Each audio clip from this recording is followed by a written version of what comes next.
Hey guys, tonight we're going to walk barefoot into the heart of a city surrounded, choked by dust, drenched in sweat, and echoing with the nervous hymns of the desperate. Jerusalem, summer of 1099. Your world is about to collapse in slow motion, and you're going to feel every moment of it.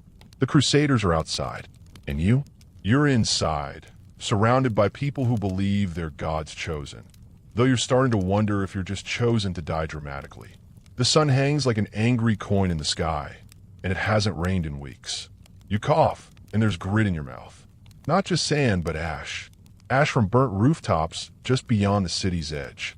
And maybe ash from bodies too, though you're not asking too many questions. You pull your headscarf tighter around your face as you shuffle through the crowded market, which isn't really a market anymore, more like a communal panic attack with some onions lying around. So, before you get comfortable, take a moment to like the video and subscribe, but only if you genuinely enjoy what I do here. And hey, let me know where you're tuning in from and what time it is. Midnight in Manila? Sunrise in Detroit? I'd love to know. Now, dim the lights, maybe turn on a fan for that soft background hum, and let's ease into tonight's journey together. You're in the old city, right before everything collapses. The siege has already begun, but the Crusaders haven't broken through yet. That doesn't mean life is normal. Far from it. The streets are packed, not bustling. There's a difference. It's not the rhythm of a living city. It's the suffocating shuffle of fear. You dodge carts full of dry figs and pressed olives, but no one's buying. Coins clink quietly in cloth pouches, still present, but meaningless now. You see one man holding a dove and whispering to it, probably some prophecy thing. Or maybe he's just lonely. The city smells like old leather, unwashed bodies, and horse dung baked into cobblestone. It's June, and Jerusalem is already a furnace. The Crusaders arrived barely a week ago, but you've known this was coming for months. Every merchant caravan brought new stories from the north. They passed Antioch. They took Tripoli. They drink the blood of Saracens. The last part's probably not true, probably. Historians still argue whether the city's defenders were truly prepared or just praying hard enough to convince themselves they were. Officially, you've got Egyptian Fatimid troops stationed here, thanks to the sudden shift in politics after the Seljuks were kicked out. But nobody really trusts them. They're the kind of soldiers who watch you die with a shrug, as long as they're paid first. You pass under a crumbling archway where two boys are drawing pictures in the dust. One sketching a big cross, the other a crescent. They're arguing over which one makes better swordsmen. Neither one of them knows they'll probably be dead before they find out. The city's air tastes of endings. There's something uniquely horrifying about knowing your city is under siege. You're not fleeing. You're not charging into battle. You're just waiting, like fruit ripening for death. Every footstep outside the wall sounds louder than it should. Sometimes you convince yourself it's just wind or maybe a stray goat.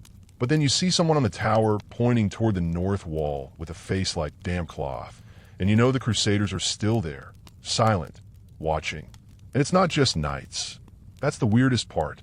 You imagined elite warriors in gleaming armor, but the ones who showed up are also barefoot peasants and teenagers dragging mules. Some of them don't even have swords, just kitchen knives tied to broomsticks. You think, how did these guys conquer half of Asia Minor? And then you remember disease, hunger, madness, and one big dose of unshakable certainty that God is basically their campaign manager. But inside Jerusalem, that same certainty fills the air too. You pass a group of elderly women chanting psalms in Syriac, shaking incense toward the wall. You hear Hebrew sung with cracked voices in the courtyard of the Herva. A young man whispers a Quranic verse under his breath as he hands out small pouches of water. 3 religions, 1 city, all praying to not die. One fringe chronicler claims people started writing down their confessions on scraps of parchment and hiding them in the cracks of the city wall, kind of like preemptive prayers mixed with insurance policies.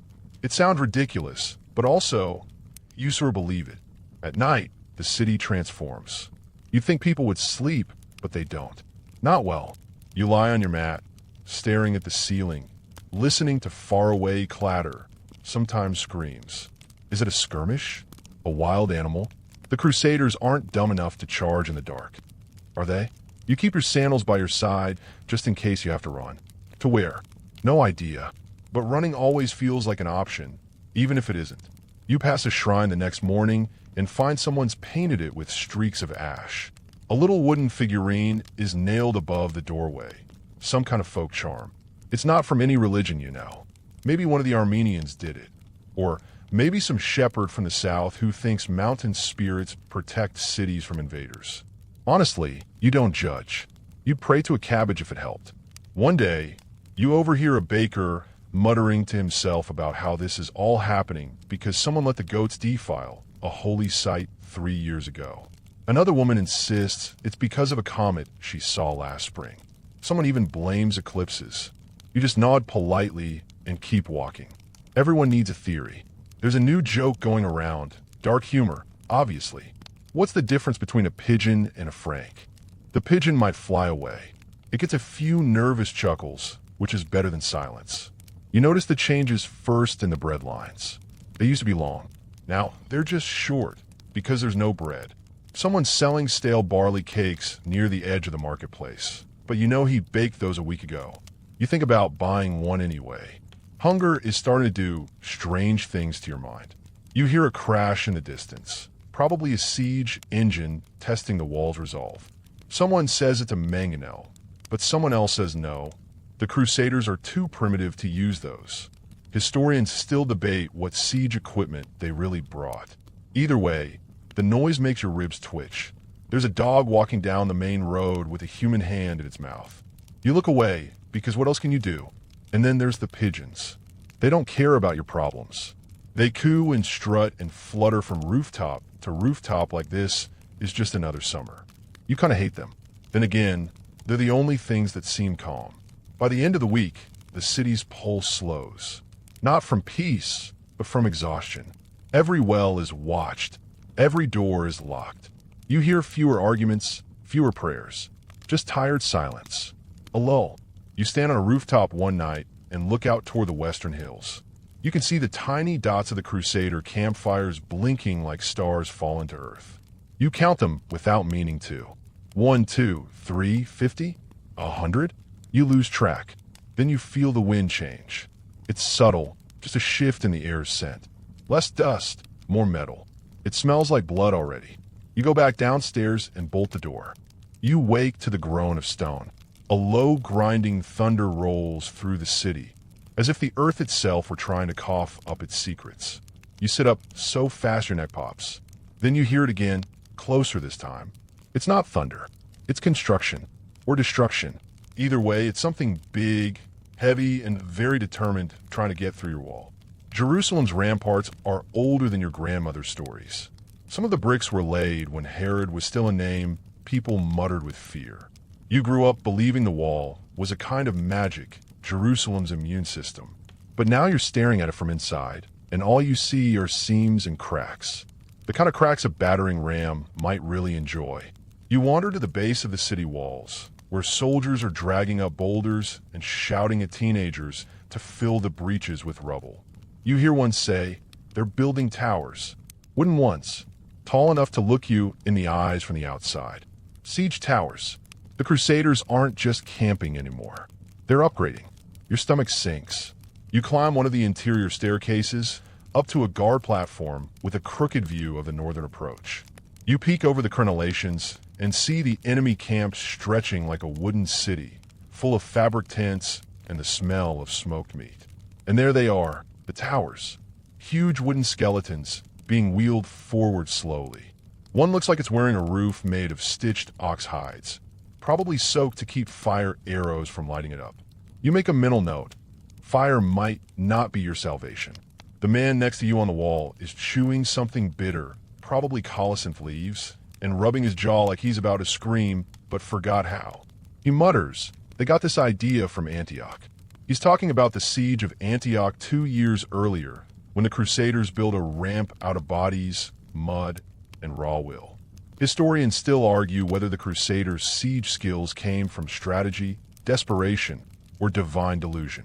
Either way, they're not just waiting anymore. They're coming.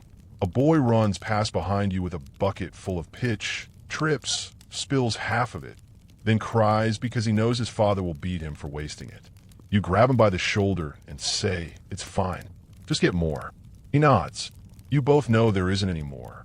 Back on the streets below, families are arguing about where to hide if the walls fall. One group is digging under their home, trying to create a makeshift cellar. Another insists the safest place is the Dome of the Rock. God wouldn't let them destroy it, one man says. A woman barks back. God let them destroy everything else from here to Odessa, didn't he? The tension in the city is like a stretched bowstring. Everyone's whispering, praying, but also measuring. Measuring their odds. Measuring their neighbors. Measuring escape routes they probably won't get to use. Near the Jaffa Gate, someone's painting the walls with whitewash just to make it look like things are under control. You walk past and see that the brush is old, the paint watery, and the walls still cracked beneath. It's like putting perfume on a corpse. You wander over to the Holy Sepulchre, not because you're religious, though everyone's pretending to be lately, but because you want to feel something old and solid. Inside, monks are chanting. A priest waves a thurible, casting spicy smoke into the air like he's trying to blind reality. The smell is warm, ancient. You close your eyes and let it wash over you. For a second, you almost believe the walls might hold. Then the bell rings. Not a church bell, no. This one's sharper, meaner. It's the alarm bell from the wall. They're moving the towers again. You run outside and make your way back up to the ramparts. This time, you see it clearly. One of the towers is rolling slowly.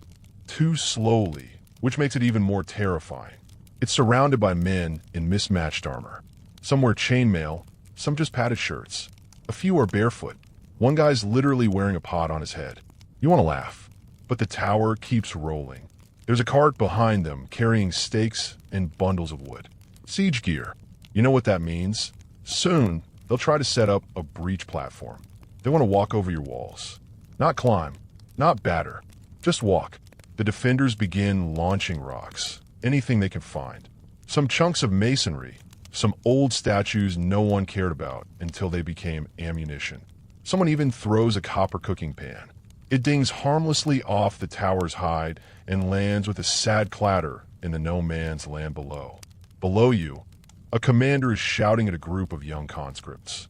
They're holding buckets of lime powder, meant to be thrown down to blind anyone climbing. You know most of them won't survive the first wave.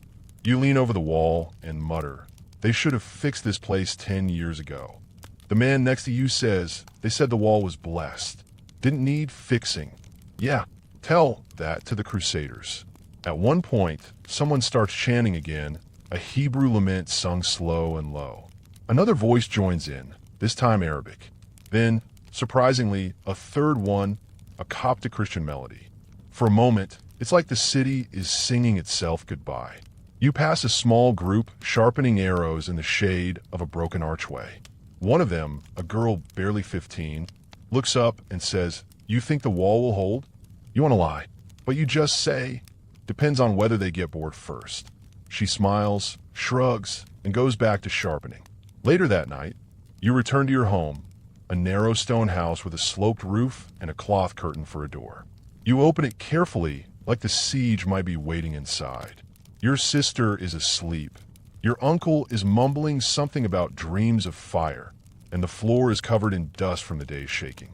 You lay down and stare at the ceiling again. This time, you hear a creak you don't recognize. Not wood, not stone, a weird metallic scrape. Turns out, the Crusaders have dragged one of their towers close enough to touch the wall. You get up and step outside.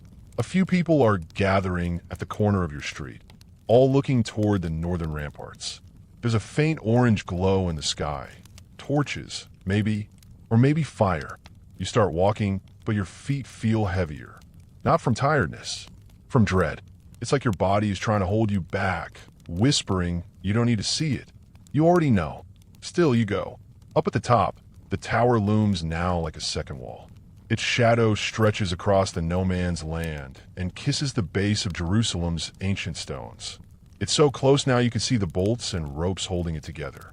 You spot movement behind the slats, figures shifting, armored, patient, waiting for dawn. The man beside you spits and says, "Tomorrow they'll try it." You think the angels are watching. You look at the sky. No angels. Just stars.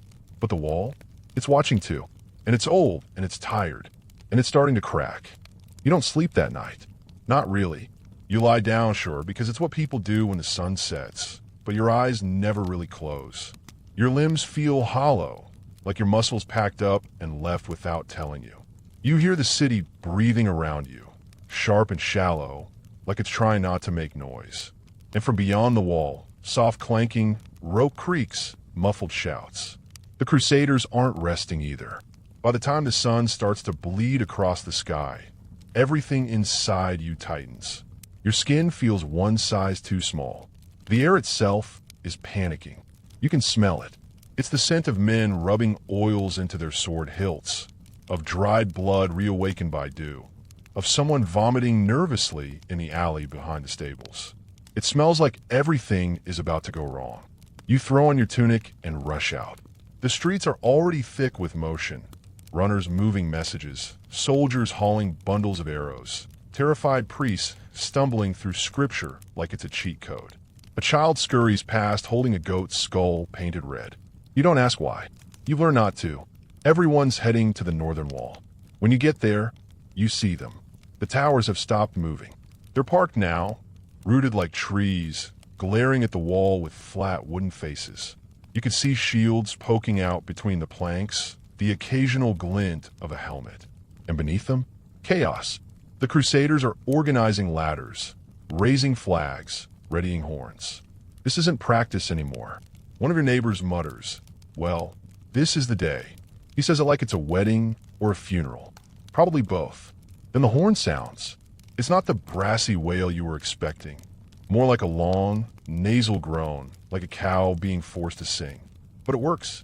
It signals everything at once. Arrows, screams, the thunder of boots hitting earth. The Crusaders are coming. They surge from behind their towers like a burst dam. Dozens, hundreds, in armor patched together from old campaigns and scavenged corpses. Some wear crosses painted in flaking red. Others just look hungry. You grip the stone edge of the wall so hard your knuckles go white.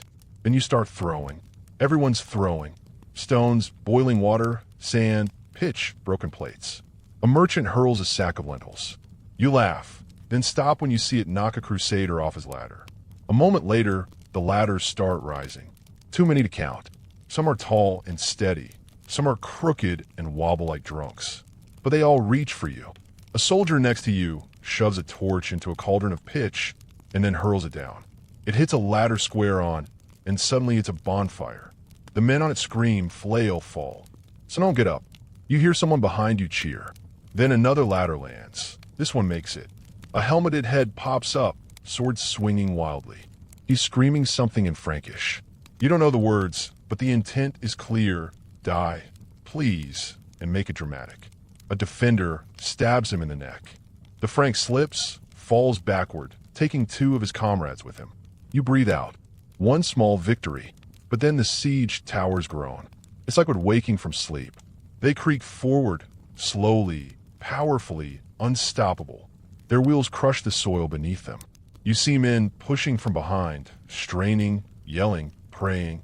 One tower reaches the base of the wall. It extends its drawbridge like a tongue made of death. It lands with a jarring thud just a few meters from where you're standing.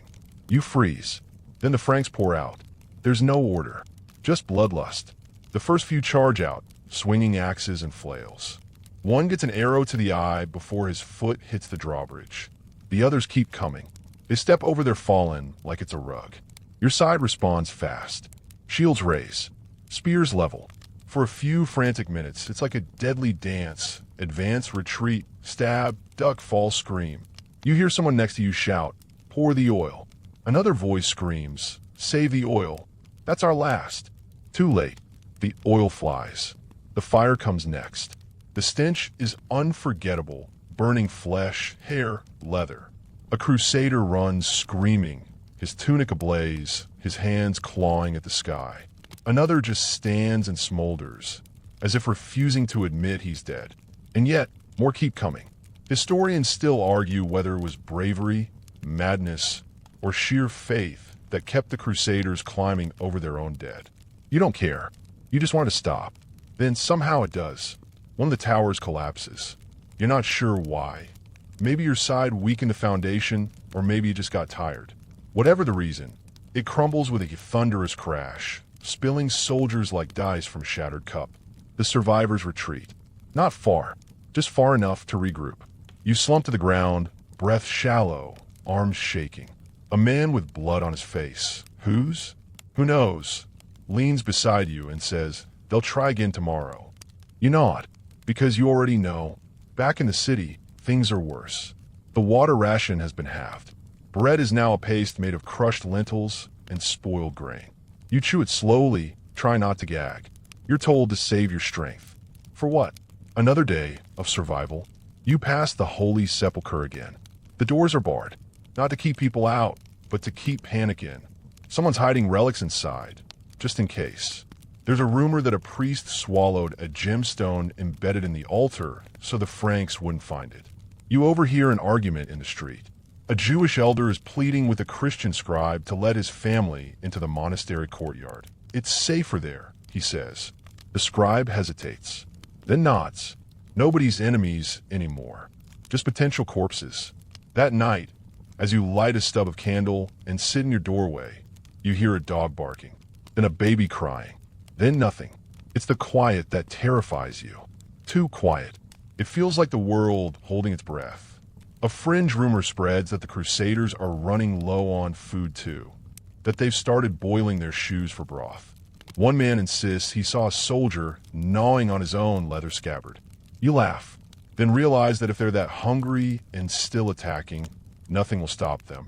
At dawn, the alarm bell rings again. This time it's worse. They've moved their tower to a weak point, an old breach that never healed right after a past earthquake. The stones are loose, the mortar's crumbling.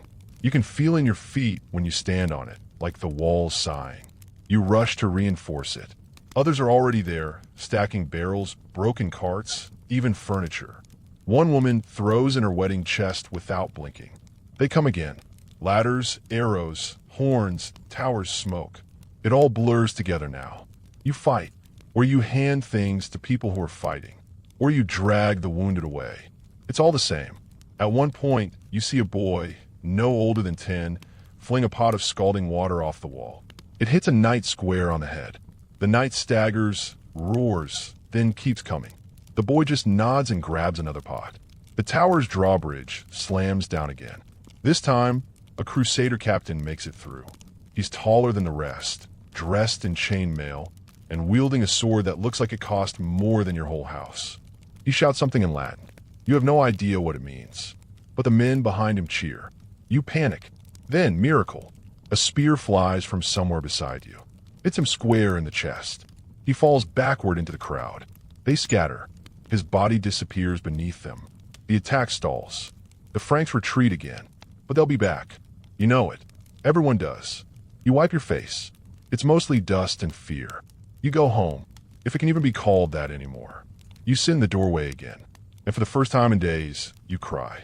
You wake up gasping, not because someone shook you, or shouted, or even because of the endless din outside, but because your brain jolted you out of sleep like it remembered something important. You don't even remember falling asleep, honestly. One moment you were watching your own fingers in the candlelight, and the next you were face down in a bowl of stale lentil mush. Your heart pounds. You listen. The city is whispering. Not with the usual panic, more like resignation. Fewer footsteps, quieter shouts, less urgency. The kind of quiet that settles after days of chaos, when people realize there's nothing more to be done. It's not peaceful, it's the hush of finality. You step outside, and for a terrifying moment, you think you're the only one left. The street is nearly empty. A cat, skinnier than yesterday, slips past you without a sound. Above, the sky hangs low and gray, like a damp wool blanket. Then you hear it, a distant thud, heavy and deliberate. The Crusaders aren't attacking yet. They're building something. You can almost feel the vibrations through the cobblestones. You make your way back to the wall. There's a shift in the air. The usual frantic barking of orders is gone. Soldiers now move slowly, like workers finishing up before the lights go off. The buckets of boiling oil are half filled. Arrows are being counted like they're coins. You even see someone polishing a helmet, like it'll make a difference if his skull's inside it when it cracks. Everyone's waiting for something, and then someone points. Out there, far across the field, you see it. A new siege tower, but this one's different. Bigger, taller, covered in wet animal hides to make it fireproof. They've learned. They're adapting, which is more terrifying than anything. Who's building it, you ask? The Genoese, someone answers. They arrived last week. Shipbuilders, good with wood, right? Of course. Naval carpenters turned war architects. A fun twist. You squint. Around the tower, crusaders scurry like ants. They're reinforcing the base, greasing the wheels, prepping planks. A few stand guard with crossbows, scanning the wall for targets. You instinctively duck. A little too late. An arrow grazes your shoulder. Not deep, but enough to sting and remind you that, yes, you're still very mortal. A young woman next to you gives you a strip of cloth to tie around it. You say thank you. She nods. No names exchanged. There's no time for that anymore. Later that day, you visit the Jewish quarter. It's quieter here. The stone alleys are narrower, shaded by sagging awnings and date palms barely clinging to life. People move like ghosts. Food is even scarcer here. One family is boiling wild herbs into a kind of soup that smells like burned grass. You meet a man named Rabbi Ezra. He's standing in front of a group of children, telling them the story of King Hezekiah and the Assyrians. He makes it sound triumphant. The children listen with wide eyes. You know the point is hope, but the subtext screams, sometimes miracles don't come. You ask him how he's holding up. He smiles gently and says, I pray, I teach, I wait. Quirky detail time. Someone in his family swears by an old Talmudic recipe that claims onion juice and camel sweat, mixed properly, can strengthen the lungs during sieges. She's brewing it in the corner. It smells like regret. As you walk back through the souk, you spot a priest and an imam sitting together, sharing what looks like fermented goat milk and salted figs. Neither speaks. They just sit. You don't disturb them. That moment somehow feels sacred. Back at the wall, word spreads fast. The Franks have dug trenches around the city. Not just shallow ditches, but full-on death pits. Reinforced, filled with spikes, too wide to leap. You realize this isn't just about storming the city anymore. It's about making sure no one gets out. You're trapped. The phrase tightening the noose comes to mind. And yep, here it is, around your entire city. Some claim the Crusaders are building these traps out of desperation. Their supplies are low, morale shaky. Historians still argue whether this was a sign of genius or paranoia. Either way, it's brilliant in the worst possible way. And it's working. You walk by a bakery, long since out of flour, and see a man pounding crushed acorns into paste. He's crying while doing it. You offer to help.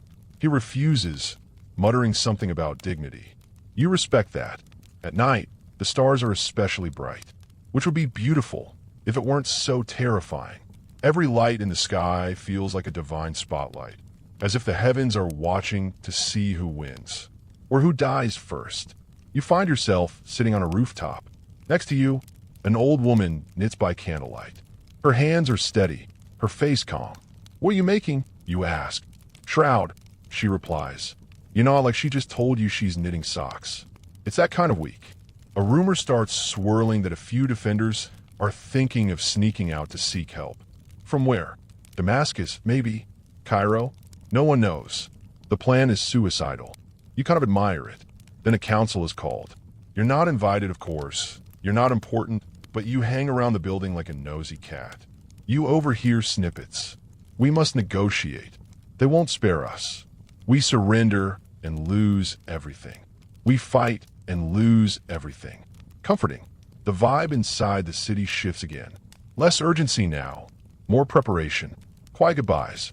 Old debts forgiven. Final letters tucked under floorboards. Someone paints over a shop sign that reads, Open always, and scrawls, God save US instead. You run into a boy who offers to sell you water. You look at his tiny clay jug. It's filled with rainwater that dripped off a roof tarp. How much? You ask. Your boots, he replies. You walk away barefoot. It's fine. You weren't running anywhere anyway. As you approach the wall one last time that night, you hear a strange sound. Singing from the Crusader camp. Low and deep. Dozens of voices. Latin words, heavy with ritual. They're preparing spiritually for what they believe is the final assault. It echoes across the field, over the trenches, through the broken air. It's haunting, beautiful even, and it makes your blood run cold.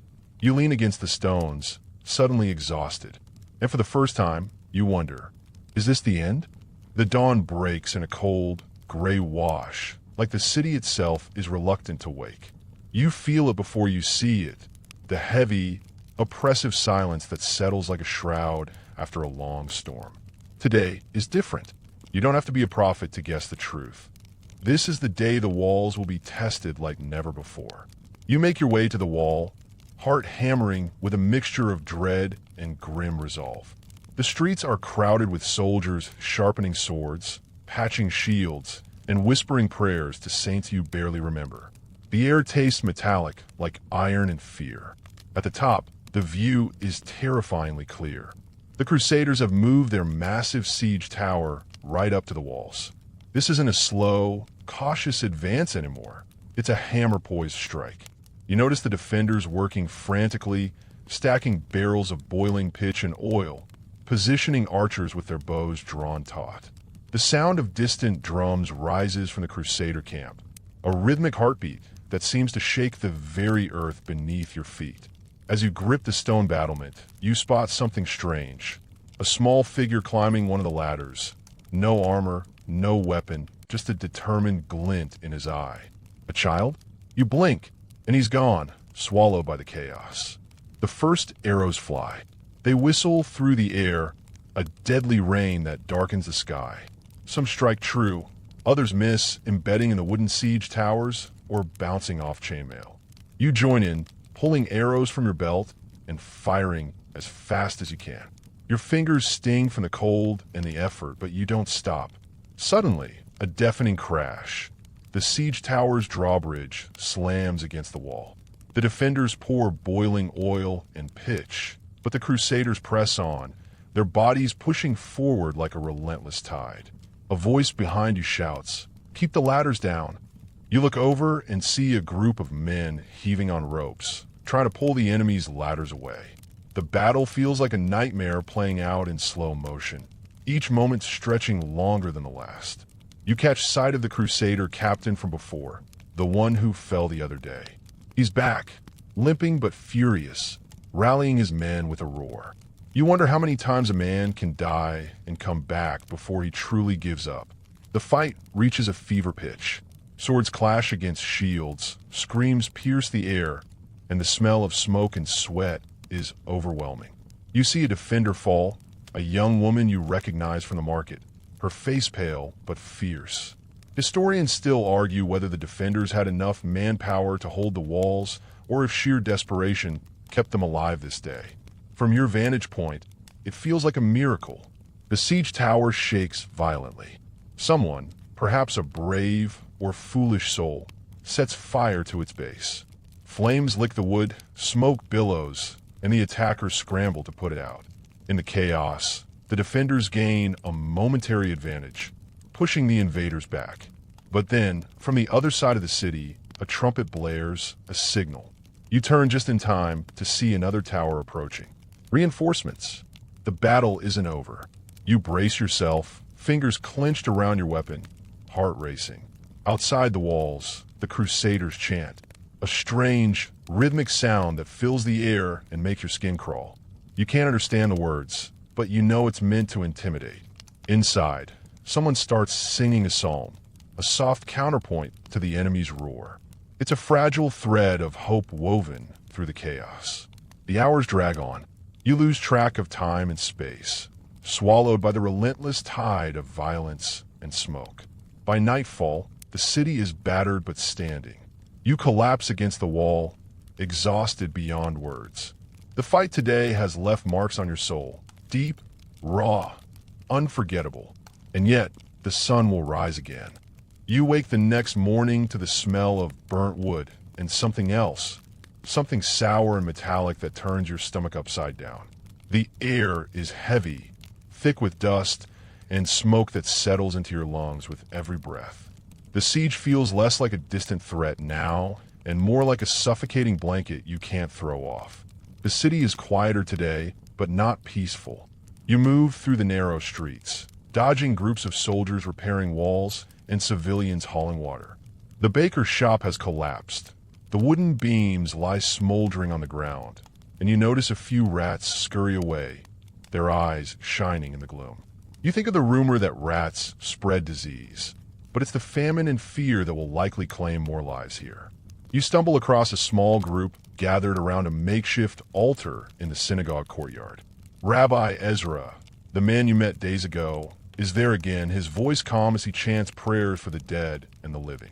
His presence is a balm, a reminder that even in the darkest hours, faith stubbornly clings to life. But you also catch a glimpse of something else, tension, whispers of dissent. Some say the city's leaders are losing hope, debating whether to negotiate with the Crusaders. Others accuse these whispers of being treason, of inviting the enemy in. Historians still argue whether internal divisions hastened Jerusalem's fall or were a minor footnote in a much larger tragedy. As you continue your walk, you overhear an unusual conversation. A soldier swears by a bizarre folk remedy, rubbing crushed scorpion venom on wounds to prevent infection. It sounds mad, but desperate times call for desperate measures. You wonder how many of these cures actually do more harm than good, but no one cares enough to test the theory. Later, you find yourself at the city well, surrounded by a dozen weary faces. Water is scarcer than ever, and the queue stretches endlessly. A young girl clutches a cracked ceramic jug, her lips chapped and cracked. When it's finally her turn, she scoops up a few precious drops, her eyes brimming with tears. You want to tell her this isn't forever, but you can't lie like that. Back at the wall, the sound of hammering echoes. The Crusaders are building new siege engines, their determination unwavering.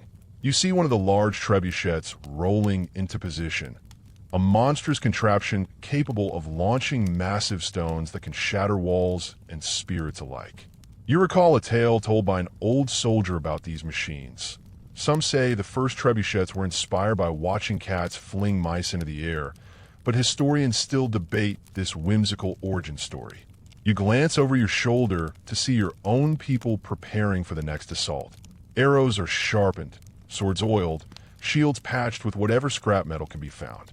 A blacksmith hammers away, sweat pouring down his face, while a child watches wide-eyed, clutching a wooden sword. You realize this siege is more than just a battle for territory. It's a fight for survival, for identity, for the stories and dreams that make this city home. It's a desperate hope that the walls won't just hold stone, but the spirit of everyone inside them. As the sun dips below the horizon, you find yourself sitting on a rooftop again, watching the enemy camp flicker with torchlight like a sea of fireflies. Somewhere in the distance, the haunting chant of the Crusaders rises once more, a reminder that this night, like every night, will be long and restless. You close your eyes and listen. The morning breaks with a pale, timid light that barely cuts through the thick, smoky haze lingering over Jerusalem. You wake on a wooden bench near the walls, muscles aching, skin gritty with dust and sweat, your clothes stiff from the dirt and dry blood that no longer even startles you. The city feels like it's caught in a limbo between life and death, a place suspended in time, where every moment stretches longer than it should, and every breath is a borrowed gift. You push yourself up, rubbing a hand across your face, and glance toward the horizon where the first signs of the Crusaders' camp come into view. It's a sprawling sea of tents and hastily built fortifications, a grim reminder that this siege isn't just a series of battles. It's a drawn-out war of attrition. You realize how small your own corner of the city feels against the vast force outside the walls. As you make your way toward the marketplace, The sounds of the city greet you like an old, weary friend. The chatter of voices is lower now, hushed in tired resignation. The usual bustling stalls are shuttered, their owners nowhere to be seen. Instead, makeshift stands offer meager portions of food, stale bread, a handful of olives, dried figs, or whatever can be scavenged and rationed. The smell of baking bread is faint but still clings to the air, mixing oddly with the sharp scent of smoke from fires burning everywhere. A mother sits against a crumbling wall, her child resting in her lap, eyes wide with hunger. You give them what little you have, a small piece of flatbread, hard and crumbly, but a morsel of comfort. Walking through the narrow streets, you see the cracks in the city's spirit as clearly as the cracks in its ancient stones. Faces are drawn and pale, eyes hollow. Men and women speak in whispers, sharing news, rumors, and fears. Some argue bitterly over scarce resources, while others fall silent, lost in their own thoughts. You overhear talk of a new plan forming among the city's leaders, an attempt to smuggle messages out, to call for reinforcements or negotiate a ceasefire. The details are murky, and no one seems sure who exactly is involved. The fear of betrayal is as thick as the dust, and accusations of collaborators haunt every corner. You head toward the Jewish quarter, which seems even more somber than before. The narrow alleyways are choked with debris, and many homes stand empty or destroyed. Rabbi Ezra's voice reaches you again, steady and soothing, as he continues to teach the children, trying to instill some sense of hope and resilience. You stop to speak with him briefly. His eyes carry the weight of the world, but his voice is calm. We must hold fast, even when the night is darkest, he says. His words feel both like a balm and a challenge. You wonder how much longer faith alone can sustain you. A quirk of life in the city at this time catches your eye. The prevalence of masks and veils worn by the defenders and civilians alike. Some are simple cloths soaked in vinegar or herbs, believed to protect against disease spreading in the crowded, unsanitary streets. Others are made from leather or scraps of metal, fashioned hastily to shield faces from dust, smoke, and the burning sun. You chuckle softly, thinking about how some say these masks give everyone a mysterious, almost theatrical air, like a plague-themed masquerade. It's grim, but there's a flicker of dark humor that refuses to die. At the city gates, the tension is palpable. Soldiers patrol relentlessly, eyes sharp for any sign of traitors or spies. You notice how many carry small talismans or crosses, as if superstition is as necessary as swords. One young guard tells you, with a shaky smile, that he prays to St. George every night for strength. You nod, offering a quiet, "Me too." The sound of distant hammering draws your attention toward the walls. The Crusaders' engineers are at work again, repairing and reinforcing their siege towers, adjusting the deadly trebuchets that loom over the battlefield like monstrous iron beasts. Their relentless efforts remind you that this siege is not only fought with swords and arrows, but with invention, strategy, and cold calculation. You recall an odd bit of lore shared by an old soldier. Apparently, some Crusader engineers believed their siege machines were blessed by angels, sacred instruments of divine judgment. It's hard to say if this belief gave them courage or simply blinded them to the horrors they wrought. Historians still debate whether this spiritual fervor was genuine or just battlefield propaganda. Either way, it adds a strange layer to the mechanical terror rolling toward your city. Later, you visit the city's main cistern, where water supplies dwindle dangerously low. The space is packed with people waiting their turn, faces tight with exhaustion and fear. You see an elderly man patiently sharing a small cup with a young child, both grateful for every drop. Nearby, a woman tends to a wound with a mixture of honey and herbs, a primitive but surprisingly effective antiseptic. You recall hearing that honey was used in ancient times for its healing properties, and it seems that even here, in the midst of war, such knowledge endures. As the sun sinks behind the horizon, casting long shadows over Jerusalem's battered walls, you return to your spot atop the battlements. The night air is cooler now, but the city feels heavier, as if carrying the collective weight of all its inhabitants' fears and hopes. The enemy camp across the valley glows faintly with torchlight. You watch as figures move busily, preparing for the next assault.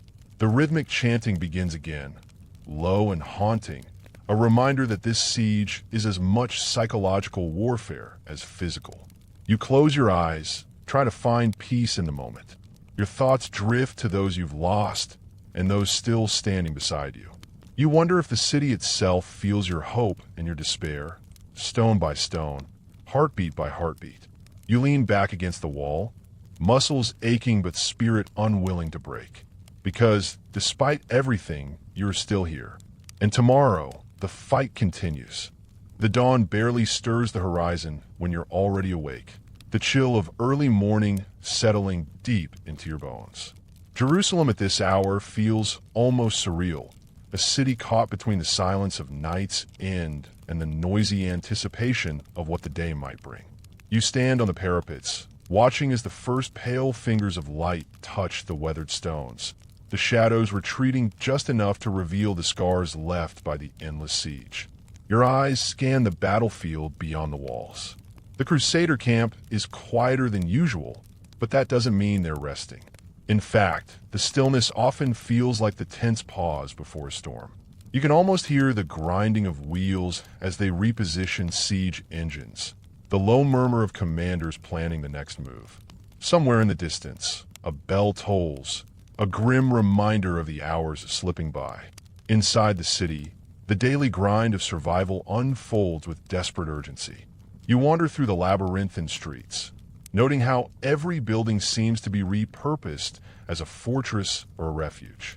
Some shops have been transformed into armories. Others house families huddled together, shielding themselves from the constant threat outside. The once vibrant market stalls are long abandoned, now a maze of rubble and dust. Food is scarce, the rationing is strict, and every crumb feels like a precious treasure.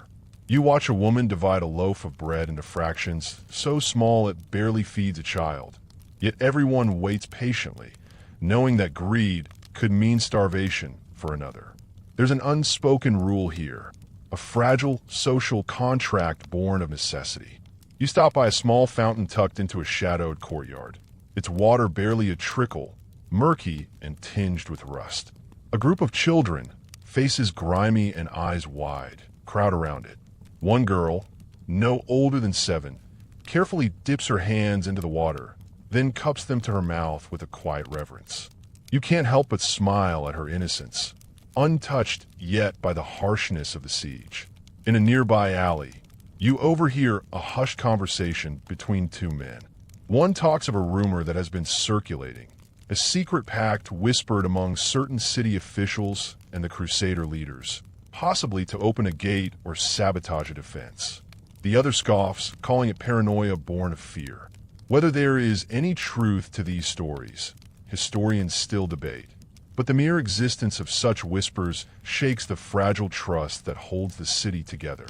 As you continue, you find yourself drawn to the city's religious heart.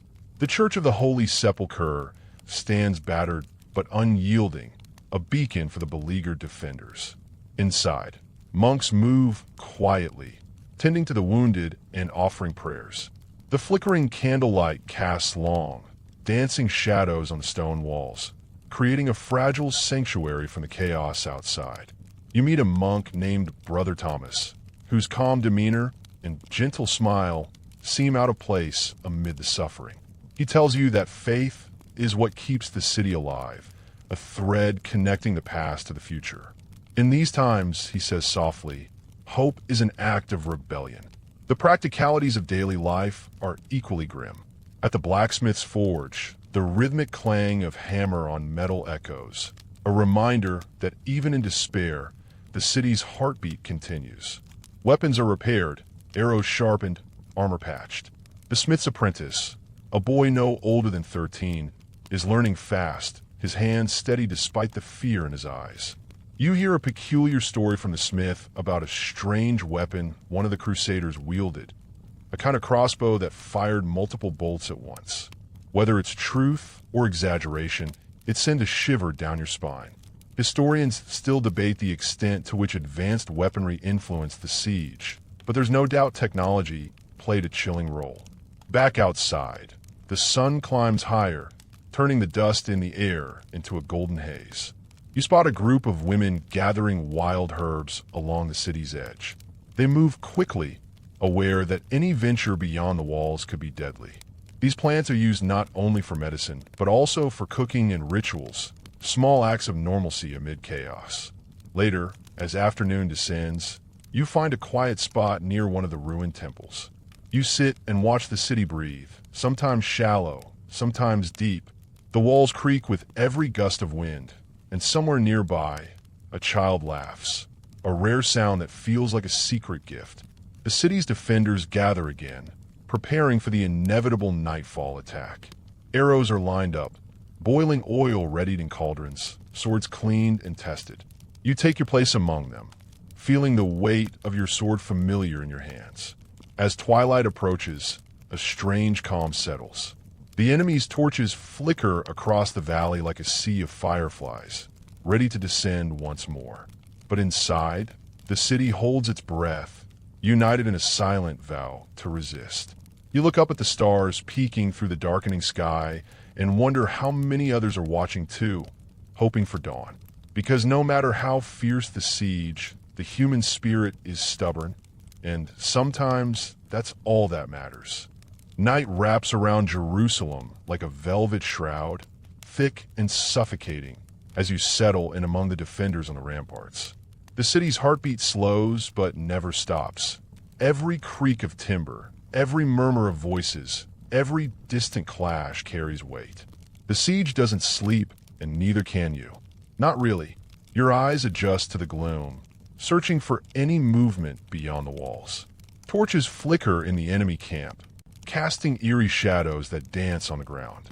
The Crusaders' voices rise in chants and prayers, their song carrying across the valley, a haunting soundtrack to the grim reality you face. You wonder what it's like on their side, thousands of miles from home, fueled by faith and the promise of glory, yet trapped in the same exhausting cycle of fear and hunger. You glance back inside the city, where lamps flicker in windows, marking tiny islands of light in the darkness. Families huddle close, some whispering prayers, others simply holding hands, sharing the silent courage that only comes from knowing you're not alone. Your thoughts wander to the less obvious struggles of this siege, beyond the clash of swords and siege towers. The quiet terror of starvation gnaws at the edges of every mind. The lack of fresh food has turned the city's diet into a desperate scavenging mission. Wild herbs, tree bark, even ground-up leather are rumored to be mixed into meals. A strange, bitter taste lingers on your tongue when you sample the thin soup served at the communal kitchens. You remember an odd detail told by a soldier yesterday. Some defenders eat locusts, roasted or dried, to fill their stomachs. It's not the gourmet dining anyone dreamed of, but in a pinch, those crunchy little bugs become survival food. You even tried one, chewy, oddly nutty, and surprisingly not the worst thing you've tasted lately. If nothing else, it's protein, and protein keeps you alive. The city sanitation is another invisible battle. With so many people crammed inside, waste management is a nightmare. You see men and women tasked with hauling buckets of refuse outside the walls under cover of darkness, risking enemy fire and disease. Rumor has it that plague is spreading, always a lurking threat in such conditions, though no official word comes out. Historians still argue whether disease or starvation caused more deaths during the siege, but it's clear both work hand in hand like grim partners. Suddenly, a sharp crack interrupts the night's rhythm. A volley of arrows from the enemy's archers.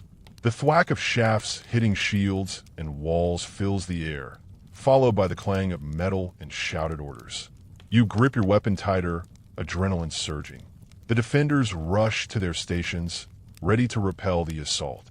Boiling oil is poured from battlements, splashing with sizzling sound onto the attackers below. Torches flare, casting grotesque shadows of men in armor scrambling to avoid the deadly rain. You see one crusader slip, his armor clanking as he falls. the fight draining from his eyes. Amid the chaos, a strange, almost surreal moment emerges. A young defender, no older than 15, stands beside you, wide-eyed but fierce. He grips his spear with trembling hands, mouthing a silent prayer. You realize this boy was probably a child just weeks ago, now a soldier by necessity, caught in the brutal transformation war demands.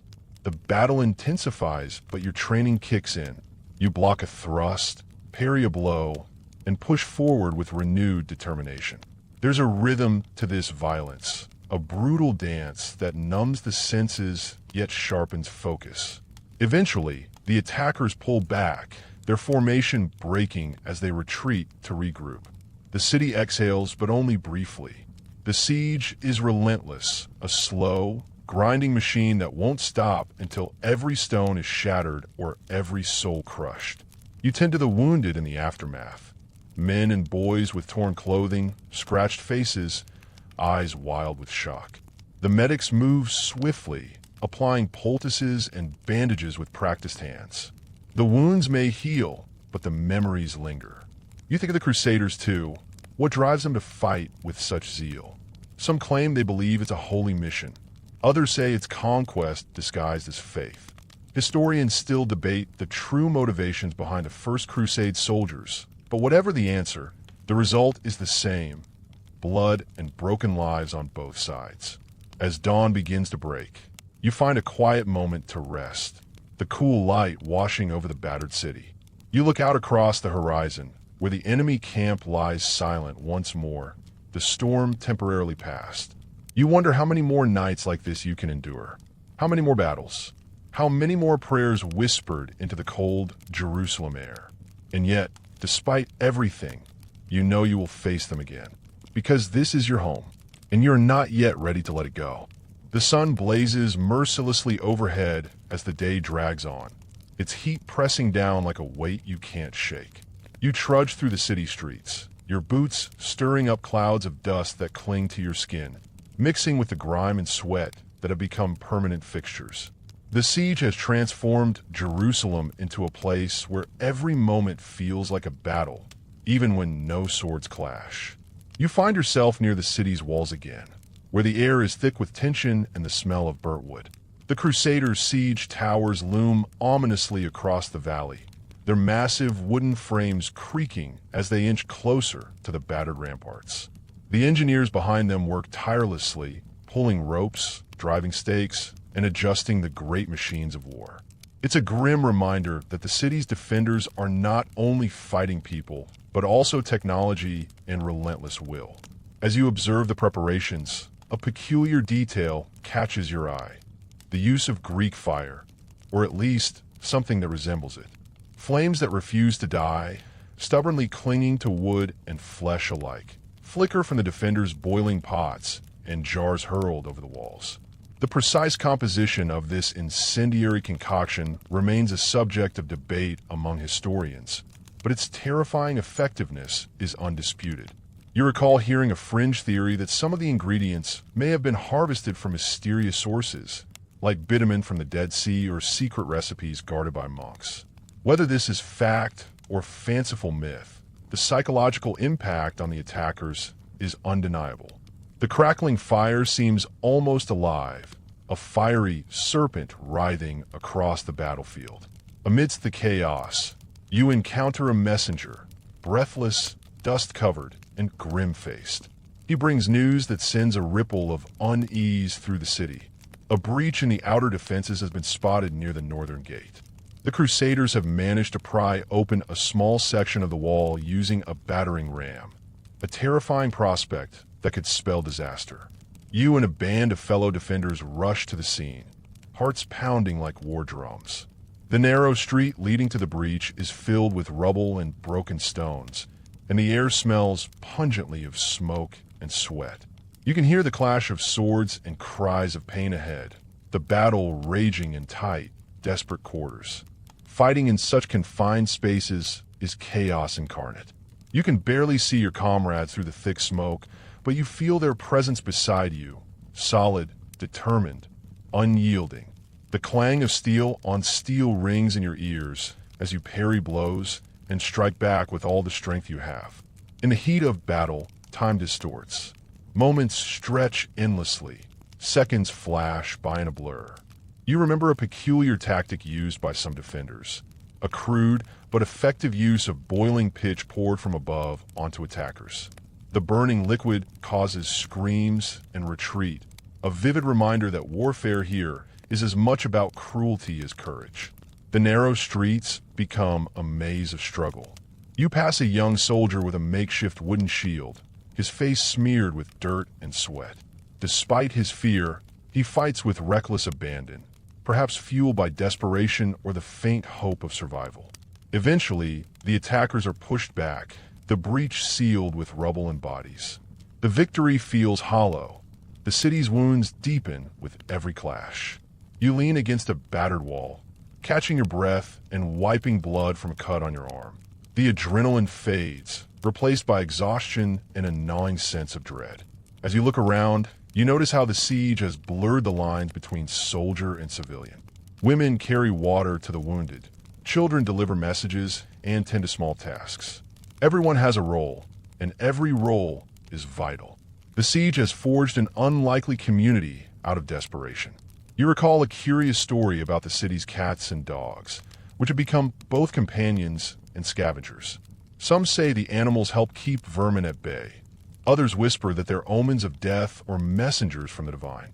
Whether superstition or reality, their presence is a small comfort amid the horror.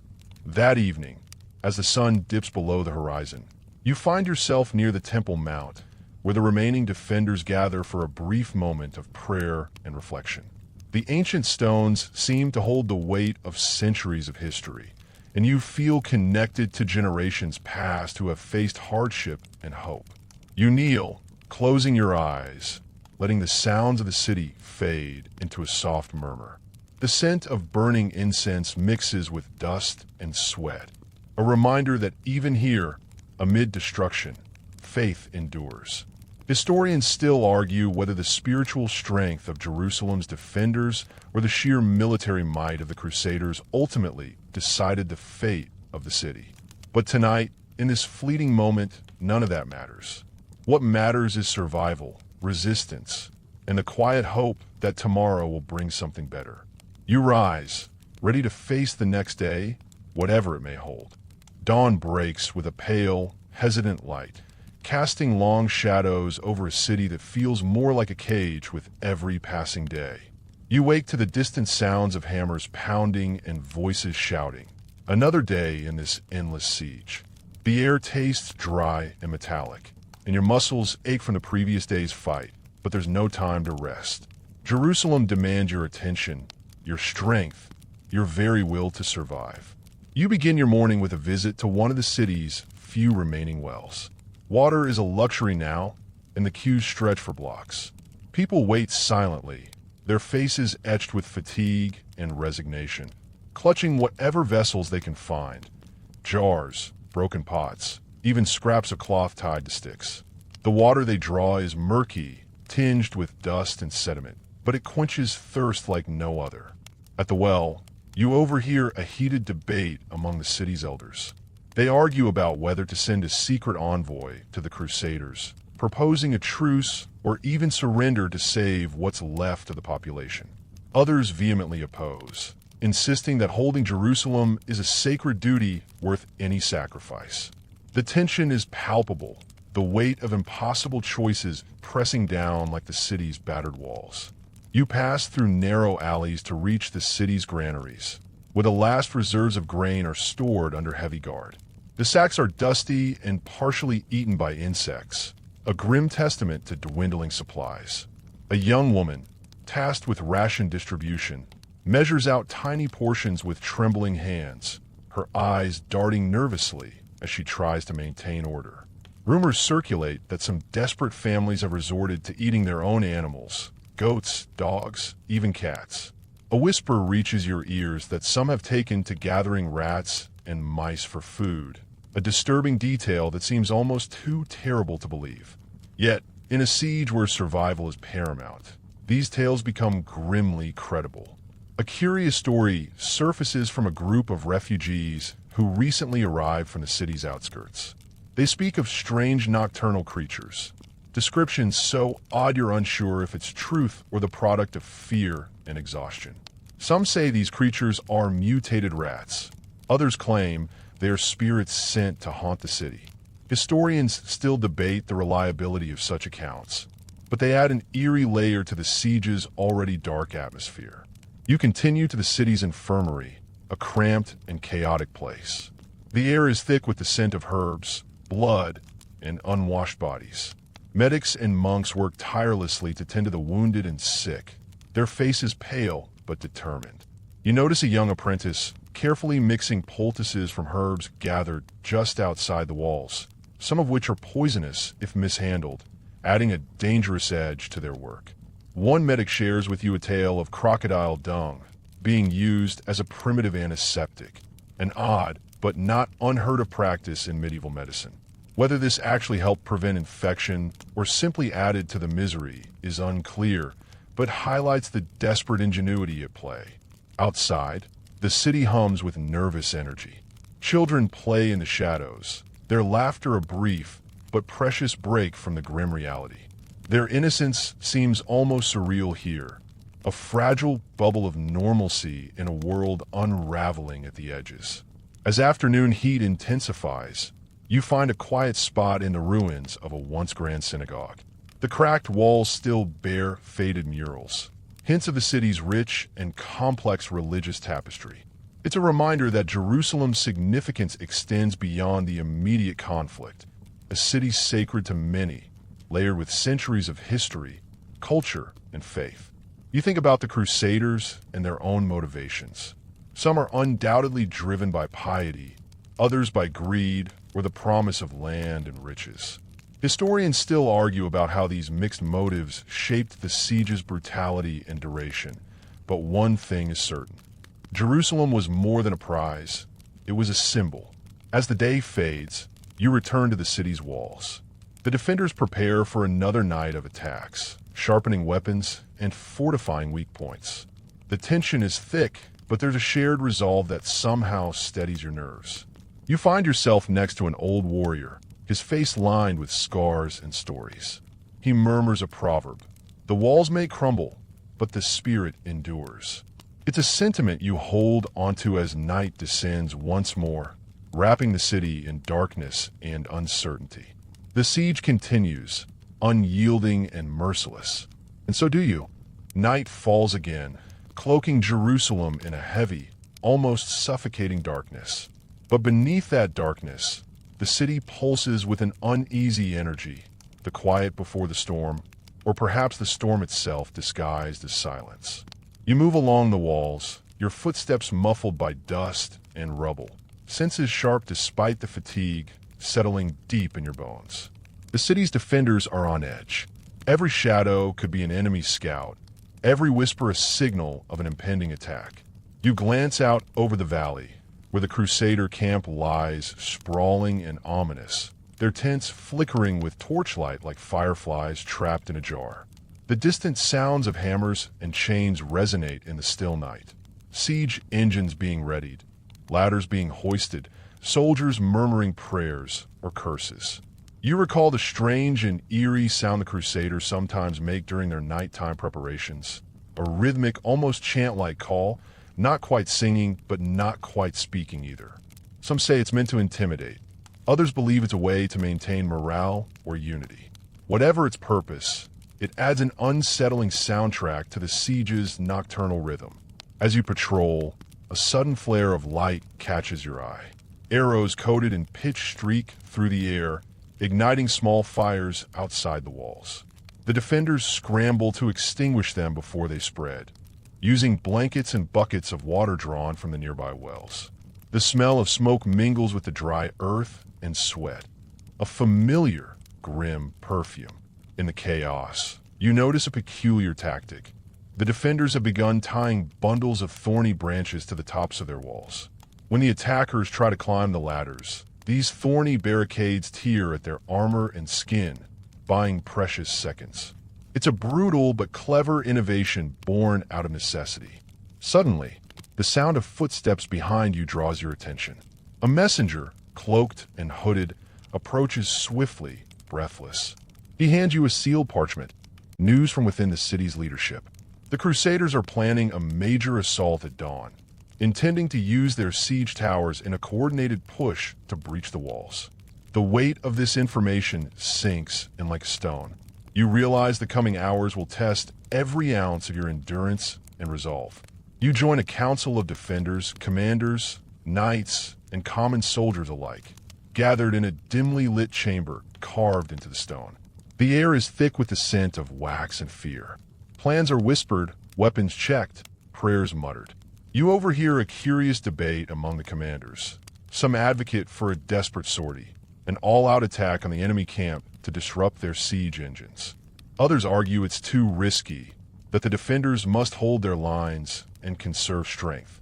Historians still debate which strategy would have been wiser, but for now, the decision is postponed, hanging like a sword over your head. Outside, the city's inhabitants brace themselves. Families huddle in cellars and basements, clutching whatever they can, knives, makeshift weapons, or simply each other. The children's eyes are wide with fear, their usual laughter silenced. In a rare moment of levity amid the dread, you catch sight of a group of defenders sharing a crude joke about the Crusaders' helmets looking like giant cooking pots. It's a small, human moment that reminds you that humor can survive even in the darkest times. The night deepens, and with it comes the eerie quiet that precedes battle. You find a spot along the wall, leaning against the cold stone, trying to steady your breathing. The scent of sweat and leather mingles with the faint aroma of herbs burned to keep away pests and disease. Your thoughts drift to the past, remembering stories of Jerusalem before the siege, a bustling city of markets, pilgrims, and prayers. Now, it's a shadow of itself, caught in the merciless grip of war. As the first light of dawn creeps over the horizon, the silence breaks. The siege resumes. The fragile light of dawn spills over Jerusalem, painting the battered city walls with a cold, pale glow. You stand watch on the ramparts, heart pounding, muscles tense, every nerve alert for the storm about to break. The air is thick with anticipation, the kind that makes your skin crawl and your mouth go dry. The enemy moves like a dark tide, their siege towers inching forward, catapults creaking, and archers drawing their bows. From this vantage point, you can see the Crusaders arrayed in grim formation, their banners fluttering in the morning breeze, a sea of steel and leather and sunburned faces. The sounds of their prayers rise again, this time more fervent, more desperate, as if their faith might push their wooden towers over the city's defenses. Suddenly, the first volley of arrows flies through the air, blackening the sky like a swarm of angry bees. You dive behind the battlement, a shaft thudding into the stone just inches from your head. The ground shakes with the pounding of siege engines, the crashing of timber, and the battle cries of men thrown into the chaos of combat. You find yourself caught in the relentless rhythm of defense, hurling stones, pouring boiling oil, stabbing at climbing ladders. The heat from the oil and fire singes your face. The cries of the wounded mix with the clash of steel and the pounding of hooves. The air tastes of smoke, sweat, and fear. Amid the frenzy, you notice something strange. The defenders use a crude but effective trick of tying sharp iron spikes to the ends of poles, turning them into makeshift pikes to repel ladder climbers. It's a small detail, but enough to give the defenders a fighting chance on the narrow battlements.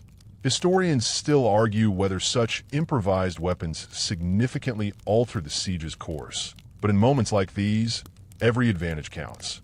You spot a young crusader climbing one of the siege ladders, his face smeared with dirt and desperation. You meet his eyes for a split second, a fleeting connection across the chaos. Then, with a shove, he tumbles backward into the street below, the fight draining from his body. A flicker of pity washes over you, quickly swallowed by the need to survive. The battle rages for hours, each wave of attackers pushing harder, each wave of defenders holding firmer. Exhaustion creeps into your limbs, but there's no time to rest. The walls begin to crack and splinter under the battering rams, and the defenders frantically reinforce the damaged sections with stones, timber, and whatever else they can find. In the midst of this carnage, a sudden explosion rocks the northern gate. A surprise attack using crude but powerful gunpowder-like devices, a rarity for the era, but a terrifying harbinger of future warfare. Flames and smoke billow into the sky, disorienting both sides. Whether this was a carefully planned innovation or a chaotic accident remains debated among scholars, but the shockwaves ripple through the defenders' ranks. As dusk approaches, the attackers begin to pull back, their numbers depleted and morale shaken, but not broken. The city breathes a temporary sigh of relief, but the knowledge lingers that this respite will be brief. You find a moment to tend to the wounded, the makeshift infirmary overflowing with groans and prayers. The medics work tirelessly, applying bandages soaked in herbal poultices and whispering words of comfort. You notice a peculiar remedy being used, a paste made from crushed garlic and honey believed to prevent infection, a folk treatment whose effectiveness remains a topic of historical debate. The night settles over Jerusalem, thick with smoke and exhaustion. You glance at the stars barely visible through the haze, wondering how many more dawns like this you can endure. Yet, even in the face of overwhelming odds, the city's spirit remains unbroken. Because here, every stone, every breath, every heartbeat is a testament to resilience. And you are part of that story. The morning after the assault dawns cool and gray, a temporary calm after the storm's fury. You awaken stiff and sore, every joint protesting the previous day's battles. But the city's pulse has not slowed. The siege grinds onward, an unrelenting beast feeding on flesh, stone, and spirit alike. You step out into the streets, now a grim gallery of shattered carts, splintered doors, and the skeletal remains of makeshift fortifications. The once bustling marketplaces are silent, save for the occasional murmur of conversation carried on the wind. People move cautiously, their faces etched with exhaustion and a kind of haunted determination. Among the survivors, rumors swirl. Some say that the Crusaders are running low on supplies and may soon retreat. Others whisper that reinforcements are on their way from Egypt. Such rumors are like fragile flames, flickering in the dark, giving hope but often snuffed out by grim reality. You find yourself drawn toward the city's religious centers. The Church of the Holy Sepulchre, though battered and scarred, still stands proud. Inside, the flickering candlelight illuminates walls marred by smoke and splatter, but filled with the solemn prayers of those who cling to faith as a lifeline. A priest approaches you, his robes tattered, but his eyes bright with conviction. He speaks quietly about the power of prayer and the importance of hope, insisting that the city's divine protection remains. You nod, understanding that such faith is both a shield and a weapon in this cruel siege. Outside the church, you overhear a strange conversation among a group of scholars debating the origins of the city's ancient walls. Some claim they were built by the legendary King Solomon himself, imbued with mystical protections. Others argue these stories are more myth than history, the walls simply the product of human labor and engineering. Historians still argue over this, but in a time like this, legends carry weight beyond facts. As you wander, you notice a subtle but important change in the city's atmosphere, the emergence of informal networks of barter and trade. With formal markets closed and coin scarce, people exchange goods and services, wool for bread, water for medicine, even stories for small favors. It's a fragile economy, but it keeps the city's heart beating. You meet a tanner who trades cured leather for vegetables, his hands calloused, but his spirit surprisingly buoyant. He tells you about the innovative methods they've developed to stretch supplies, like mixing sawdust with grain to make bread, a practice that sounds unappetizing but is surprisingly filling. Such adaptations reveal human ingenuity in the face of scarcity. A whisper spreads about a secret tunnel beneath the city, said to connect Jerusalem to the outside world. Whether it exists or is simply a product of hope and desperation, the idea sparks imagination and debate. Some believe it could be a route for escape or supply. Others warn it might be a trap or a myth designed to distract from grim reality. You find yourself drawn back to the walls as dusk approaches, where the defenders stand watch. The city's scars are visible in every cracked stone and crumbling tower, but so is the resilience of its people. The siege continues, relentless and unforgiving, but so does the spirit of Jerusalem, and you walk its streets, a witness and a participant in a story that will echo through history. The days drag on, each one folding into the next with a relentless sameness, only punctuated by bursts of violence and the slow, grinding toll of hunger and disease.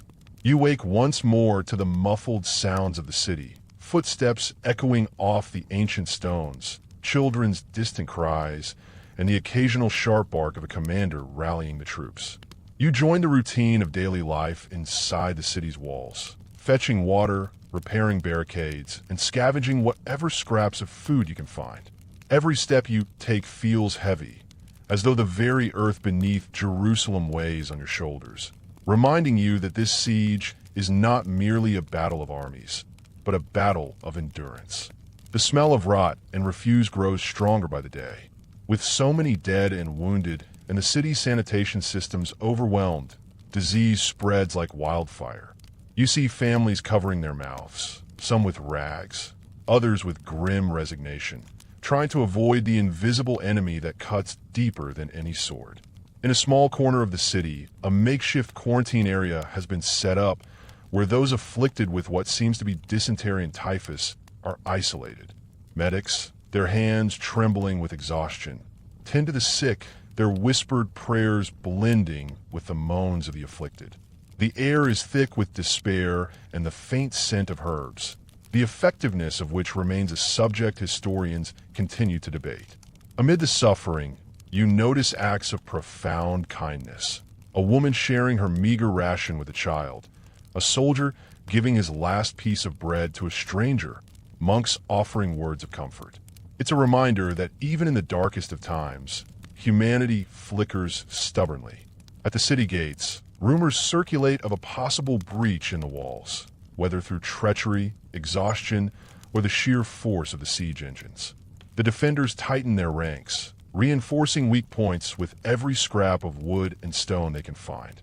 You hear tales from soldiers about the Crusaders' latest weapon, massive siege towers equipped with rotating platforms, designed to give attackers better access to the battlements. These machines are marvels of medieval engineering, but also terrifying harbingers of death. Historians still debate how much these innovations change siege warfare, but witnessing them firsthand, you know they are devastating. You find a moment of respite in a ruined courtyard, where a group of women weave baskets and men clothes. Their laughter is soft but genuine, a small oasis of normalcy amid chaos. They speak of the city before the siege, markets alive with color and sound, festivals bursting with joy. It feels like a distant dream. As twilight falls, the city's defenders prepare once more for the long night ahead. You stand shoulder to shoulder with them on the walls, sharing a quiet resolve that is more powerful than any weapon. Because in Jerusalem, survival is not just about holding the walls, it's about holding on to hope. And tonight, that hope burns as fiercely as the torches lighting the battlements. The night cloaks Jerusalem in an eerie stillness, a fragile veil over the tension that thrums beneath the surface. You move quietly along the walls, the torchlight casting long shadows that dance like ghosts across the ancient stones. The city feels suspended, waiting, watching, breathing in a rhythm slowed by fear and fatigue. The Crusaders, true to form, have not rested either. Their camp is alive with activity, the muffled clinks of armor being checked, the whispered prayers for victory, the occasional clash of swords in training or frustration. You can almost hear the silent calculations of their commanders as they plot the next move, weighing the cost of each assault. Tonight, rumors spread of a planned night attack, a desperate attempt to catch the defenders off guard. The idea sends a shiver down your spine. Night assaults are brutal and chaotic, where shadows become allies and enemies alike, and the line between friend and foe blurs in the dark. You find yourself in a small group of soldiers tasked with reinforcing the southern gate, one of the more vulnerable points in the walls. The wooden doors are swollen with moisture and patched with iron, but you know they won't hold forever against determined battering. As you work, you overhear a curious tale from an old soldier about the use of war dogs in the siege. Large, fierce beasts trained to intimidate and attack. The idea of dogs unleashed into the night, tearing at armor and flesh, adds a chilling layer to the already brutal fight. Whether these accounts are accurate or embellished by time remains debated, but they certainly add to the mythology of the siege. Suddenly, the silence shatters. A series of loud bangs echo through the air. The Crusaders have launched a barrage of flaming arrows, setting parts of the city's outer defenses ablaze. Flames leap up the walls, the heat intense even from your distant position. You scramble with your comrades, hauling buckets of water, throwing sand and blankets over the flames. The smoke burns your eyes and throat, mingling with the acrid scent of burning wood and oil. It's a desperate struggle, and every second feels like a battle for the soul of the city. In the midst of this chaos, a scout rushes in with news. The Crusaders have breached a section of the outer wall near the northern tower. Your blood runs cold. The breach is small, but it could be enough to flood the city with enemy soldiers. The commanders bark orders, and you join the frantic effort to reinforce the breach, stacking stones, wielding swords, and shouting encouragement. The clash of steel grows louder as the attackers pour through, the air thick with the cries of combat. Amid the carnage, a glimmer of hope, a contingent of defenders appears from the city's interior, rallying and pushing back the invaders. It's a brutal, close-quarters fight, but the defenders hold firm, driving the enemy out and sealing the breach with hastily built barricades. As dawn breaks, the flames subside, and the city catches its breath once more. The cost is high. Many lie wounded or dead, and the walls bear fresh scars, but Jerusalem stands. You lean against the cold stone, heart pounding, lungs burning with smoke. The night's horrors weigh heavily, but so does the resilience that refuses to break. And somewhere deep inside, you realize that this relentless fight is more than survival. It's the battle to keep Jerusalem's soul alive. Dawn breaks slowly over Jerusalem, softening the harsh edges of the night's battle with pale light. The city is quiet now, but the scars left by the conflict are stark and visible. The blackened stones of the breached wall, the charred remains of wooden scaffolds, the silent, somber faces of those who mourn. You move through the streets, the weight of exhaustion pressing down on you. The siege has turned Jerusalem into a city suspended between life and death, a place where every moment is a fragile victory. In the market square, now emptied of traders and goods, you encounter a small group of women and children distributing what little food remains. Their efforts are a lifeline for many, but the rations are meager: a handful of stale bread, a few olives, a bit of dried fish. Hunger gnaws at your stomach like a persistent shadow. You hear whispers of growing desperation, stories of families hiding food from each other, of neighbors turned suspicious, and of the quiet erosion of trust. It's a painful reminder that siege warfare is not just fought on walls and battlefields, but in the hearts and minds of those trapped inside. Amid this tension, you come across a surprising act of defiance. A group of musicians has gathered in a ruined courtyard, playing soft melodies on lutes and drums. Their music weaves through the city like a balm, momentarily lifting spirits and reminding everyone of life beyond war. It's a fragile moment of humanity amid the ruins. You pause to listen, letting the gentle rhythms wash over you. A scholar nearby remarks that the use of music during siege times was not merely for morale, but also a psychological weapon, sometimes to confuse or intimidate the enemy. Historians still debate how effective such tactics truly were, but their symbolic power is undeniable. The city's chroniclers are busy recording the siege as it unfolds, using ink and parchment to capture the stories of courage, suffering, and survival. You glimpse one such scribe in a quiet corner, his fingers stained with ink, his eyes weary but determined. These records will be the lens through which future generations see this moment. Later, you visit a hidden chamber beneath the city, where secret meetings are held. Leaders debate strategy, diplomacy, and the slim hope of outside aid. The air is thick with tension and the scent of burning candles. A messenger bursts in with urgent news. A relief force is rumored to be assembling, led by a powerful commander from the neighboring lands. The promise of rescue sends ripples of hope through the group, but seasoned warriors warn caution. Rumors can be dangerous, breeding false hope or despair. You leave the chamber and find yourself on the city walls again as the sun sets, the horizon tinged with gold and purple. The city holds its breath, caught between hope and despair, waiting for the next chapter in this brutal saga. And you realize that the siege of Jerusalem is far from over. Its true trials still lie ahead. The days blur together, but you catch a subtle shift in the city's energy. The weight of siege fatigue presses heavier on everyone, and whispers of surrender, or worse, betrayal, begin to circulate in the alleys and taverns. It's a dangerous time, when despair can erode the strongest of wills and fracture even the most resilient communities. You find yourself at the heart of a tense conversation among the city's leaders, where decisions must be made quickly but thoughtfully.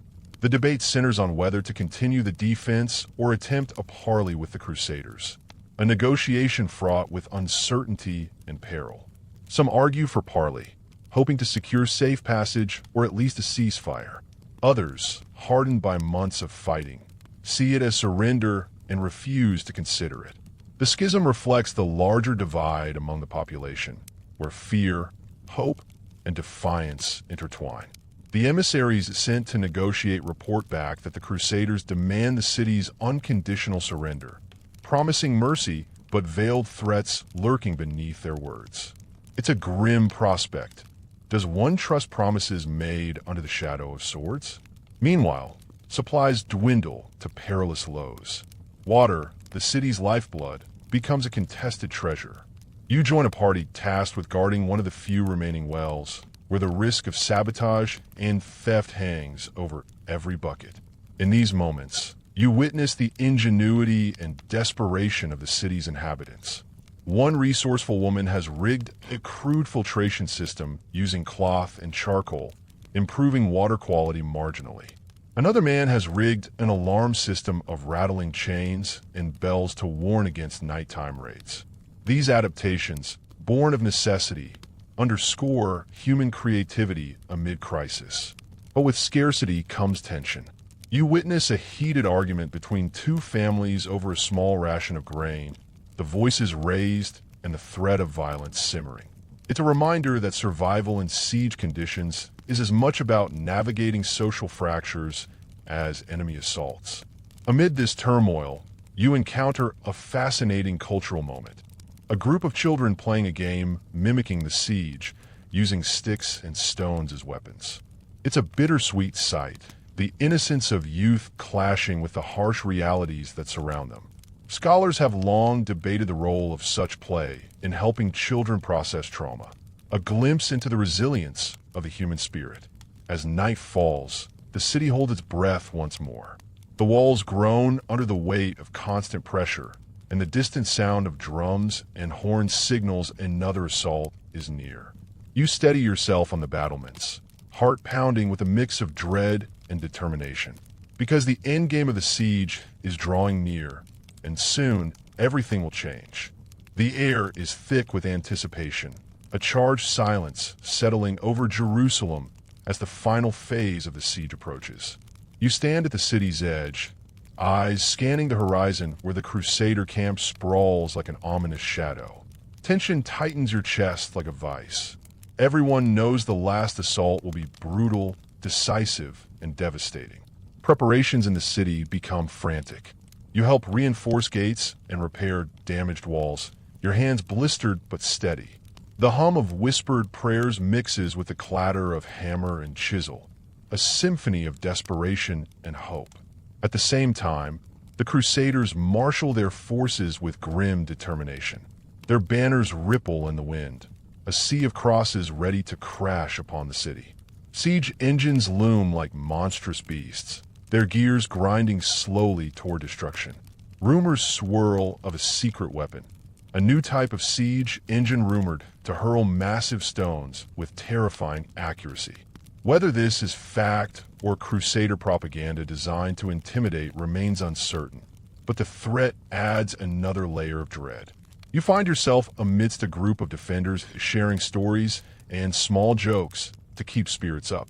One soldier grins, recalling the bizarre story of a crusader who tried to use pig fat to grease catapults, only to offend the Muslim defenders, for whom pigs are unclean. The absurdity of this war of cultures moment brings a brief, much-needed smile. Historians still argue about the impact of such cultural clashes on the siege's outcome, whether they hardened resolve or simply added to the complexity of an already brutal conflict. As the sun dips below the horizon, the city braces for nightfall and the impending assault. You stand beside a young woman who clutches a small wooden cross, her eyes wide with fear and determination. Around you, neighbors offer last words of encouragement and comfort, knowing the coming hours may be their last. The battle erupts suddenly, a roar that shakes the very stones beneath your feet. Flames leap into the night sky as trebuchets hurl fireballs, smoke curling over the city like a dark shroud. You fight with everything you have, every muscle screaming, heart pounding against your ribs like a war drum. The clash of steel, the screams, the chaos. It's overwhelming, a terrifying dance on the edge of oblivion. Hours pass like minutes. The city's defenders hold, falter, and rise again. You see acts of heroism and moments of raw humanity amid the carnage. By dawn, the dust settles. The city is battered but still standing. And you, worn, wounded, but unbroken, are part of a story that will be told for centuries. The morning light seeps gently into the battered city, softening the brutal shadows cast by the siege's final night. You stand amid the ruins, the air thick with smoke, dust, and the scent of sweat and blood. The once mighty walls bear deep scars, and the streets are littered with the remnants of battle, broken weapons, shattered shields, and silent witnesses to the struggle that just ended. The city feels changed, somehow older and wearier, as if it has absorbed the pain and horror and now carries it like a burden on its shoulders. Yet beneath this fatigue, there is an undeniable pulse, a stubborn beat of survival that refuses to be snuffed out. You walk slowly through the streets, observing the quiet acts of recovery. Neighbors help each other clear rubble, share water, and tend to the wounded. There's a fragile sense of community, fragile yet fierce, knitting the survivors together. You notice the children, eyes wide but resilient, playing amid the ruins, their laughter a balm against the silence. They mimic the siege in their games, wielding sticks as swords and shouting orders with all the seriousness their young hearts can muster. The religious leaders hold prayers of thanksgiving and mourning, voices rising in solemn chants that echo off the stones. The city's faith, tested and battered, seems more vital than ever. Amid these scenes, you reflect on the stories told and untold, the countless lives forever changed by this siege. Historians still argue about many details, the true scale of suffering, the decisions that led to victory or defeat, and the legacy left behind. But you know the truth lived here is more complex and profound than any chronicler can capture. As the day wanes, you find a quiet spot overlooking the city. The sun dips low, casting a warm golden glow over the skyline, turning the ruins into a hauntingly beautiful tapestry of shadow and light. You breathe deeply, feeling the city's heartbeat beneath you, a rhythm of resilience, sorrow, and hope. And you realize that though the siege has ended, the story of Jerusalem and those who lived it will echo across time, whispering its lessons to anyone willing to listen. Now, you close your eyes, letting the weight of history settle around you like a soft blanket. The city sleeps, and so do you. The siege of Jerusalem has been a harsh teacher, showing the extremes of human courage, suffering, and tenacity. But as you drift into sleep, remember that even in the darkest hours, light flickers in small acts of kindness, resilience, and hope. The stones of Jerusalem hold those stories, waiting to be told again and again. Good night and sweet dreams. Good night and sweet dreams.